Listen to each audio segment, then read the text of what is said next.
Hi friends. இப்போ நாங்க வந்து ஒரு மேட்ச் ப்ரிவியூவோட வந்திருக்கோம். என்ன மேட்ச்னு பாத்தீங்கன்னா எஸ்ஆர்எச் விசஸ் ஐயோ கேகேஆர். அவனுக்கு ஒரு வாரம் கழிச்சு விளையாடுறதுனால எனக்கு மறந்தே போயிடுச்சு. அப்படி ஒரு டீம் அந்த மாதிரி ஆயிடுச்சு. கேப் பெருசா போயிடுச்சு அவங்களுக்கு. ஆனா அவங்க வந்து பேக் டு பேக் 2 வின்ஸ்க்கு அப்புறம் வராங்க. அவங்க வின்ஸ்ன்னு சொல்றதை விட Rinku Singh back to back 2 வின்ஸோட வராரு. அப்படி சொன்னா கரெக்டா இருக்கும். சொல்லுங்க, டீம் சேஞ்சஸ் என்ன எதிர்பார்க்கறீங்க? டீம் சேஞ்சஸ் பெருசா ஒன்றும் எதிர்பார்க்கல. ஏன்னா கேகேஆர் சைட்ல பாத்தீங்கன்னா 2 வின் பண்ணிருக்காங்க தொடர்ந்து. இப்போ பிரச்சனை என்னன்னா, நீங்க இந்த மாதிரி லூஸ் பண்ணிட்டு இருக்கும்போது நீங்க இந்த மாதிரி லாங் பிரேக் கொடுத்தீங்கன்னா அது ஒரு டீமுக்கு யூஸ்ஃபுல்லா இருக்கும். இப்போ 2 வின் பண்ணிருக்காங்களா, அந்த ஃப்ளோல அவங்க ஆடி அடுத்த மேட்ச் ஆடணும்னு தான் யோசிச்சிருப்பாங்க. ஆனா அவங்களும் எதிர்பார்த்துக்க மாட்டாங்க அந்த 2 வின்னு. கரெக்டா அவங்களுக்கு டீம் காம்பினேஷன் அமைஞ்சு ஸ்பின்னர்ஸ் கரெக்டா போட ஆரம்பிச்சு ஒரு மாதிரி செட் ஆச்சு டீம். கரெக்டா ஒரு வாரம் பிரேக் விட்டாங்க. இப்போ இப்போ எனக்கு என்னன்னா அவங்க இல்ல இல்ல ஓவர் திங்க் பண்ணி பெருசா எதுவும் சேஞ்ச் பண்ணக்கூடாதுன்னு தோணுது எனக்கு. டீம் செட் ஆயிடுச்சுன்னு சொன்னாலும் நான் ஒத்துக்க மாட்டேன். ரிங்கு சிங் அடிச்சாரு. பிளஸ் அவங்க டாப் ஆர்டர் இன்னுமே கோளாரா தான் இருக்கு. ரகானே, டிம் சைஃபர்ட் இல்ல ஸ்லாஷ் பின்னாலான்னு போட்டுக்க, ரகுவன்ஷி, கேம் கிரீனுக்கு வந்து படுது. ஆனா அவரு வந்து அந்த ஜிடியோட அடிச்ச மேட்சுக்கு அப்புறம் வந்து எல்லாமே கம்மி ரன்ஸ் தான் அடிச்சிருக்காரு. டக்குன்னு குயிக் ஃபயர் அடிக்கிறாரு. ஆனா 20 அந்த மாதிரி அவுட் ஆயிடுறாரு. உனக்கு ரமன் தீபா அதுக்கப்புறம் அடிக்கல. சோ ரிங்கு சிங்க நீ எடுத்துட்டனா 2 வின்னுமே கிடையாதுதான். ரிங்கு சிங் வந்துட்டாரு. பவுலிங்ல நீ சொன்ன மாதிரி ஸ்பின்னர்ஸ் கேமுக்கு வந்திருக்காங்க. ஆனா ஃபாஸ்ட் பவுலர்ஸ் ரன் லீக் பண்ணிருக்காரு. வைபவ் அரோராக்கு பவர் பிளேல விக்கெட் கொஞ்சம் எல்எஸ்ஜியோட எடுத்த விக்கெட்லாம் கணக்கே வச்சுக்காது. அவனுக்கு வந்து பேட்ஸ்மேன்ஸ் வந்து யாரு போட்டாலும் விக்கெட் கொடுப்பாங்க. அதை விட்டுரு. மித்த டீம்ஸோட வந்து அவர் பவர் பிளேல விக்கெட் விடல, டெத்ல தான் விழுந்திருக்கு. அவரோட மெயின் ரோலே பவர் பிளேல விக்கெட் எடுக்கிறது தான். அது இப்போ இங்க கொஞ்சம் இதா இருக்கு. நான் வந்து இன்னும் கேகேஆர் இன்னும் கேம்குள்ள வரல. இந்த பிரேக் அவங்களுக்கு ஹெல்ப் பண்ணிருக்கோம். என்ன தப்பா போகுது அப்படின்னு நான் சொல்லுவேன். இந்த 2 வின் பாசிட்டிவ் நோட்ல இந்த இதெல்லாம் ஃபில் பண்றதுக்கு அவங்களுக்கு டைம் கிடைச்சது வந்து அவங்களுக்கு பாசிட்டிவ் தான். எனக்கு என்னன்னா அவங்க ஓவர் திங்க் பண்ணக்கூடாதுன்னு தோணும். இந்த மாதிரி லாங் பிரேக் கொடுக்கும்போது 2 வின் வேற பண்ணிருக்காங்க. இப்ப போய் ஏதாவது ஓவர் திங்க் பண்ணி பெரிய பெரிய சேஞ்சஸ் ஏதாவது பண்ணிட்டாங்கன்னா என்ன பண்றதுன்னு யோசிச்சேன் நான். அதுக்காக பார்த்தேன். மத்தபடி எனக்கு சேஞ்ச் பண்றதுக்கு அவங்களுக்கு என்ன ஆப்ஷன் இருக்கு? சேஞ்ச் வேணா அவங்க யோசிப்பாங்க மேபி. மத்தபடி சேஞ்ச் பண்ண ஒண்ணும் இல்ல. கேம் கிரீனும் ஓரளவுக்கு பேட்டிங் ஆடுறாரு, பவுலிங்கும் போடுறாரு. அப்படி இப்படி சமாளிக்கிறாங்க. சோ பேசர் தான் இல்லாம இருந்தாங்க யூஸ்வலி. ஏன்னா அவங்களுக்கு அரோராவும் கார்த்திக் தியாகியும் தான் மெயின் பேசர்ஸே. அது ஓரளவுக்கு இப்ப பரவாயில்ல. ஏன்னா கார்த்திக் தியாகி எப்பவுமே ஓரளவுக்கு ரன் போனாலும் நல்லா போட்டுறாரு. அரோரா தான் டெத்ல என்ன பண்றதுன்னு தெரியாம பாத்துருந்தாங்க. ஆனா இப்போ கொஞ்சம் கேம் கிரீன் வரவே ஓரளவுக்கு ஓகே. நீங்க என்ன சொன்னாலும் ஷியோர் ஷாட் நான் 4 overs 25 to 30 நரேன் போட்டு வந்துருவாரு. அவரு போடுறது பிரச்சனையே கிடையாது. இப்போ கொஞ்சம் வருணும், கொஞ்சம் 4 ஓவர் விட்டுறணும். வருணும். வருணுக்கு ஒரு பிரேக், ஒரு மேட்ச் உட்கார அந்த பிரேக் அது கிடைச்சதுக்கு அப்புறம் வருணுமே ஓரளவுக்கு ஈக்குவலா நரேனுக்கு ஈக்குவலா போடுறாரு. 4 ஓவர் 30, 4 ஓவர் 32 அந்த மாதிரி விக்கெட்ஸ் வருது வருணுக்கு. அது வந்து அவங்களுக்கு பாசிட்டிவ். அதான். சோ வருணும் ஓரளவுக்கு வந்துட்டாங்க. அனுகுல் ராயுமே அவங்க கொஞ்சம் கரெக்டா யூஸ் பண்ணாங்கன்னா நல்லா ஒரு ஓவர்ஸும் கொஞ்சம் தள்ளலாம். இங்க மட்டும் கொஞ்சம் யோசிப்பாங்க மேபி. ஏன்னா லெஃப்ட் ஹேண்டர்ஸ் டாப்ல இருக்காங்க. டாப் 3மே லெஃப்ட்ன்றனால மேபி யோசிக்கலாம். ஆனா விக்கெட் விழுந்துருச்சுன்னா அவங்க எனக்கு தெரிஞ்சு அனுகுல் ராய் யூஸ் பண்ண ஆரம்பிப்பாங்க நடுவுல. சோ இது கேகேஆர் இது வந்து மேபி நீங்க என்ன சொன்னாலுமே ஒன் சைடட் கான்டெஸ்ட் மாதிரி தான் நமக்கு தோணும். ஏன்னா அவங்க வந்து பஞ்சாப் லாரின்னு பேசிட்டு இருந்த மாதிரி இவனுங்க எல்லாரையும் அடிச்சு நொறுக்கிட்டு வந்து இருக்கானுங்க. யாரும் நிறுத்த முடியல இவனுங்களை. இவங்க டீம் காம்பினேஷன் செட் ஆயிடுச்சு. பேட் கமின்ஸ் வேற திருப்பி வரவே, ஈஷான் மலிங்கா வேற சரியான ஃபார்ம்ல போட்டு இருக்காரு. சோ பவுலிங் காம்பினேஷன் ஓரளவுக்கு நல்லா செட் ஆயிடுச்சு. பேட்ஸ்மேன் 4 பேர் டாப் 4ல 4 பேருமே அடிக்கிறாங்க. எல்லாரும் 200+ 250+ அடிச்சாங்க. வித் ஸ்ட்ரைக் ரேட் ஆஃப் 160 170 மேல ஆன் இருக்காங்க ஈஸியா. சோ அதனால அவங்க ரொம்ப நிறுத்தது கஷ்டம். சலிலராவும் போன மேட்ச் வந்து பினிஷிங் கொடுத்துட்டு போயிட்டாரு நல்லா. அவர் 300 ஸ்ட்ரைக் ரேட்ல முடிச்சு விட்டு போனாரு. அதான் நிதிஷ் ரெட்டியுமே கொஞ்சம் நல்லாவே ஆடுறாரு. சோ ஓரளவுக்கு அவங்களுக்கு பேட்டிங் ஃபுல்லா பிக்ஸ் ஆயிடுச்சு. பவுலிங்கும் நம்ம அப்ப பேசுன மாதிரி ஜெய்ஜே உனத்கட்டு ஹர்ஷல் பட்டேல் வச்சு ஆடி இருந்தாங்கன்னா இப்பயும் டவுட்ஃபுல்லா தான் இருந்திருக்கும். அவங்க ஒரு நல்ல முடிவு எடுத்துட்டாங்க. சார் உங்க ஃபேவரட் பிளேயர் காலை வச்சு அம்சாங்க, நீங்க இங்கிலாந்துக்கே போங்கன்னு சொல்லி. நான் அடிச்சு கேட்காம இருந்தாங்க. இப்ப புரிஞ்சுக்கிட்டாங்க. இல்ல இப்ப வந்து நரேஷ் போட்டு நடிச்சிட்டு இருப்பான். அவன் பேசாம எஸ்ஆர்எச் டீம் ப்ரிவியூல வந்து எஸ்ஆர்எச் குவாலிஃபை ஆகும் சொல்லியிருந்தான். அப்புறம் நம்ம ப்ரெடிக்ஷன் வீடியோக்கு போகவே நம்ம வந்து அதுக்குள்ள நானே வெங்கட்லாம் சேர்ந்து டெல்லி ஒரு நல்ல டீமா இருக்கு, நல்ல பவுலிங் போடுறாங்க, நல்ல பவுலர்ஸ் வச்சிருக்காங்க, நல்ல பேட்ஸ்மேன் வச்சிருக்காங்க, அவன் மண்டையை கழுவி அவனை இந்த பக்கம் இழுத்து போட்டு அவன் இப்ப எங்க அசியமா கேட்டுட்டு இருப்பாங்க உட்காந்து. இல்ல யாருமே இந்த டீமுக்கு சான்ஸ் கொடுத்துருக்க மாட்டாங்க. ஏன்னா அவங்க பவுலிங் அப்படி இருந்தது. ஏன்னா நீங்க 100% இவங்களாம் ஆடுவாங்கன்னு சொல்ற மாதிரி பவுலர்ஸ் இல்ல. பேட் கமின்ஸ் தான் ஒரு பெரிய பேரா இருந்தது.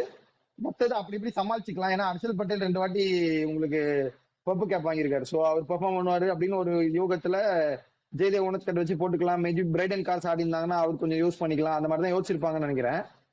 இவங்க நல்ல விஷயம் என்னன்னா அந்த பெரிய சேஞ்ச், அது அந்த 2 பெரிய சேஞ்ச் பண்ணது அவங்க எனக்கு தெரிஞ்சு மேனேஜ்மெண்ட்டுக்கு தான் அது ஹேண்ட்ஸ் ஆஃப் சொல்லணும். நீங்க என்னதான் அவங்க அப்புறமா ரன் கொடுத்தாலுமே டெத்ல கரெக்டா போட்டுறாங்க. அவங்க ரன் கொடுக்கறது ப்ராப்ளம் இல்ல, அந்த ரன் அடிச்சிடறாங்களே பேட்ஸ்மேன், அவங்க அது போதுன்றாங்க. நீங்க அந்த ரன் எவ்வளவு வேணா கொடுங்க, எங்க ரீச்சுக்குள்ள இருக்க மாதிரி வச்சீங்கன்னா நாங்க அடிச்சிடறோம்ன்றாங்க. ஸோ டெத்ல 3 மேட்ச் லாஸ்ட் 3 மேட்சஸ்மே டெத்ல டைட்டா போட்டு நிறுத்திருக்காங்க. நீங்க பவர் பிளேல பிரஃபுல் இங்க ரன் கொடுத்தாலுமே டெத்ல வந்து யாக்கர்ஸ் போடுறாரு. போன மேட்சும் 4 overs 41 நினைக்கிறேன் டெத்ல மும்பை கூட. அதுக்கு முன்னாடி மேட்சும் ஆர்ஆர் கூட 4 overs 39 38 லாஸ்ட் 4 overs சொல்றேன். ஸோ நிறுத்திருக்காங்க. விக்கெட் இருந்துமே நிறுத்துறாங்க, டிஃபென்சிவ் பவுலிங் நிறைய போடுறாங்க. ஸோ அது பெரிய விஷயம். அது அது இருந்தாலே போதும் உங்களுக்கு, அது பெர்ஃபார்ம் பண்ணா போதுமே. நீங்க பேர் என்ன முக்கியம் உங்களுக்கு, பால் போடுறவங்க தான் முக்கியமா, பால் ஆடுற பால் தான் முக்கியம். ஸோ அதுதான் இவங்களுக்கு கரெக்டா இருந்து. ஹர்ஷ் துபே மட்டும் எனக்கு தெரிஞ்சு அங்கங்க கரெக்டா யூஸ் பண்ணலாம். மேபி எனக்கு தெரிஞ்சு ஒரே ஒரு சேஞ்ச், அவர் வந்துருவாரு திருப்பி அந்த லெஃப்ட் ஆர்ம் சைனமேன், அவர் உள்ள வந்துருவான்னு தோணுது எனக்கு. பிரஃபுல் இங்க எடுத்துட்டு இல்லாட்டி ஹர்ஷ் துபே எடுத்துட்டு அவரை கொண்டு வருவாங்க நாளைக்கு. ஹர்ஷ் துபே ஏன்னா ஹைதராபாத்ல நடக்குது. யாராவது ஒருத்தர் எடுத்துட்டு, எனக்கு தெரிஞ்சு ஹர்ஷ் துபே ஆடுவாருன்னு நினைக்கிறேன். சோ பிரஃபுல் இங்க எடுத்துட்டு எனக்கு தெரிஞ்சு அவங்களை கொண்டு வர, ஏன்னா டே கேம் வேற. சோ அதனால அவங்க கொண்டு ட்ரையா இருக்கும் 2 ஸ்பின்னர் ஹைதராபாத்ல. ஏன்னா நிதிஷ் நல்லாவே போடுறாரு, 30 பிளஸ் ஈஸியா கிளாக் 140 கிளிக் பண்றாரு. அதான் 135 எல்லாம் நல்லாவே ரெகுலரா போறாரு, ஆவரேஜ் ஸ்பீடு. இல்ல அன்னைக்கு மேட்ச்ல ஃபர்ஸ்ட் விக்கெட் யாரை எடுத்தாரு, வில்ஜாக்ஸ் எடுத்தாரு. 140 பிளஸ் 140 கிளிக் பண்ணாரு அது மும்பை மேட்ச்ல. சோ உங்களுக்கு அவர் ஓவர்ஸ் தராருன்ற போது நீங்க பாத்துக்கலாம். ஏன்னா உங்களுக்கு சகிப், அப்புறம் பேட் கமின்ஸ், அப்புறம் ஈஷான் மலிங்கா, சோ 3 பேசர் இருக்காங்க, plus Nitish Kumar as fourth seamer. Okay, so நீங்க 2 ஸ்பின்னர் தாராளமா ஆடலாம். அவர் இத்தனைக்கும் அந்த லெக்கி சைனாமேன் நல்லா போட்டுட்டு இருந்தாரு. அந்த போன மேட்ச் காம்பினேஷனுக்காக உட்கார வச்சிட்டாங்க எனக்கு தெரிஞ்சது, வேற ஒன்னும் பிரச்சனை இல்லை. அதுதான் இல்ல வான் கடையில உனக்கு 2 ஸ்பின்னர் வந்து இன்னும் மோசம் தான் ஆகும் அவங்களுக்கு. பரவாயில்ல, பிரஃபுல் இங்கே ஓகே தான். ஹைதராபாத் டே கேம் நல்லா. ஆனா இப்ப எஸ்ஆர்எச் பேட்டிங்க பத்தி நீ பேசும்போது அவனுக்கு வந்து 220 பிளஸ் சேஸ் பண்ணிருக்காங்க ஆர்ஆரோட, 240 பிளஸ் சேஸ் பண்ணிருக்காங்க எம்ஐயோட. சோ இப்ப அடுத்து வந்துட்டு என்ன வரும்னு தெரியல. இப்ப இன்னொரு மேட்டர் என்னன்னா, நல்லாவும் அவங்க ஃபுல்லா செட் ஆயிடுச்சு, அவங்க டீமாவே ஓரளவுக்கு நல்லா செட் ஆயிடுச்சு. கேகேஆருக்கு ஒரு சான்ஸ் இந்த மேட்ச்ல கொடுக்கலாம் அப்படின்னு இருந்தா டே கேம். சோ அவங்க ஸ்பின்னர்ஸ் கேமுக்குள்ள வர சான்சஸ் கொஞ்சம் இருக்கு. அது ஒண்ணுதான் கேகேஆருக்கு ஒரே வழி. மத்தபடி எஸ்ஆர்எச் நிறுத்தத்துக்கு சான்சஸ் ரொம்ப எனக்கு தெரிஞ்சு இருக்க. இல்ல கிளாஸ் எல்லாம் இருக்க ஃபார்முக்கு அவர் ஏற்கனவே ரோலே ஸ்பின்னிட்டர் தான், அவர் இருக்க ஃபார்முக்கு வேற தெரியல எனக்கு எப்படின்னு. எனக்கு தெரிஞ்சு அவ்வளவு அது மேட்சப்பா நல்லா இருக்கும். ஆனா உனக்கு ஹைதராபாத்ல உனக்கு அவ்வளவு டேர்னிங் பிச்சு தருவாங்களா தெரியல. இப்ப ட்ரையா இருந்தா கூட அவ்வளவு டேர்ன் ஆகிற மாதிரி தருவாங்களான்னு எனக்கு தெரியல. மேபி ஸ்லோவா இருக்கும்ன்ற, நான் டேர்னுக்காக சொல்லல. டே கேம்ல மேபி சான்ஸ் இருக்கு. ஸ்லோவா இருந்தாலும் அவங்க அடிப்பாங்க, எப்படியும் அவங்க அடிக்க போறாங்க.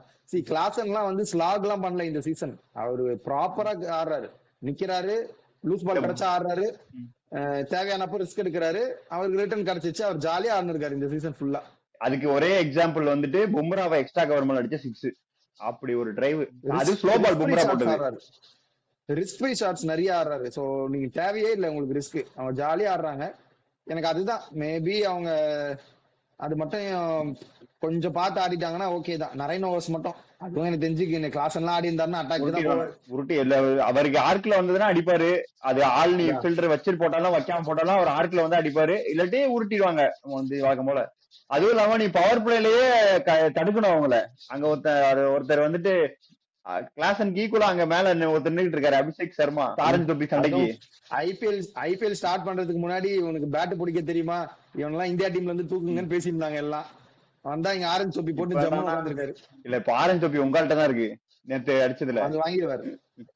எங்கால இன்னைக்கு இறங்கிடுவாரு, இப்ப சர்ன்னு கிளம்பிடுவாரு எங்கால். இல்ல அதான் இனி 2 பேரு வந்துட்டு உனக்கு அடுத்து சன்னி, இந்த 2 பேர்ல யார்கிட்ட போகுன்றதா நாளைக்கு இப்போ நமக்கு இதுவே போட்டியே. உனக்கு அந்த இது விஜய் சொல்ற மாதிரி 2 பேருக்குள்ளதான் போட்டியே நாளைக்கு. அந்த மாதிரி அபிஷேக் சர்மா, டிராவிஸ் ஹெட். அதான் இப்போ மேட்ச் அப்ஸ்னு பாத்தீங்கன்னா அது ஒரு நல்ல மேட்ச் அப் இருக்கு. Sunil Narine versus Klaasen or எனக்கு தெரிஞ்சு இஷான் கிஷன் கூட சொல்லலாம். அபிஷேக் இல்ல சர்மா. எனக்கு தெரிஞ்சு பவர் பிளேல நரேன் கிட்ட பால் கொடுக்கறதுக்கு வாய்ப்பு இருக்கு. அபிஷேக் சர்மா ஆமா கூடயுமே ஆமா, அது கொடி கிளம்புறதுக்கு எனக்கு வாய்ப்பு தெரிஞ்சு இருக்கு. முதல் 2 ஓவர்ல அவங்க அடிச்சிருவாங்க. அதுக்கப்புறம் திருப்பி நாராயண் கொண்டு வந்துதான் அவன, வேற வழி இல்ல அவருக்கு. எனக்கு தெரிஞ்சு அந்த இல்ல நம்ம வழக்கம் போல சொல்ற போது நரேன் விசஸ் எஸ்ஆர்எஸ் பேட்டர்ஸ். அதான் அந்த மாதிரி வேணா சொல்லிக்கலாம். இந்த பக்கம் பாத்தீங்கன்னா சரி எனக்கு தெரிஞ்சு அவங்க ஓரளவுக்கு பேட்டிங் ரொம்ப ஸ்ட்ரகிள் ஆயிட்டு தான் இருக்கு கேகேஆருக்கு. நீங்க சொன்ன மாதிரி ரிங்கு 2 மேட்ச் அடிச்சு கொடுத்து வின் பண்ணி கொடுத்துருக்காரு சோலோவா. அதுதான் ஒரே காரணம். ஆனா கேம் கிரீன் கொஞ்சம் படுது. சூரியவன்ஷி கொஞ்சம் நல்ல ஃபார்ம்ல தான் இருந்திருக்காரு அந்த மேட்ச். அந்த அன்பார்ச்சுனேட் டிஸ்டர்பன்ஸ். சூரியவன்ஷியா சூரியவன்ஷின்ற இவன், அவன் பேர் என்ன, ரகுவன்ஷி. ரகுவன்ஷி. சூரியவன்ஷி சொல்ல தெரியாம அவன் வந்து என் டீம் ஞாபகத்துல வந்து அதான் இல்ல ரகுவன்ஷி போன ஓரளவுக்கு மேட்ச் நல்ல வேற ஃபார்ம்ல இருக்காரு. அப்டக்டிங் த ஃபீல்டுன்னு அவுட் ஆயிட்டு வேற வெறி கொண்டு போயிருக்காரு. அந்த வெறியில வந்து அடிக்கிறாரா பாப்போம். பவலுக்குமே ஓரளவுக்கு படுது, ரோமன் பவலுக்கும்.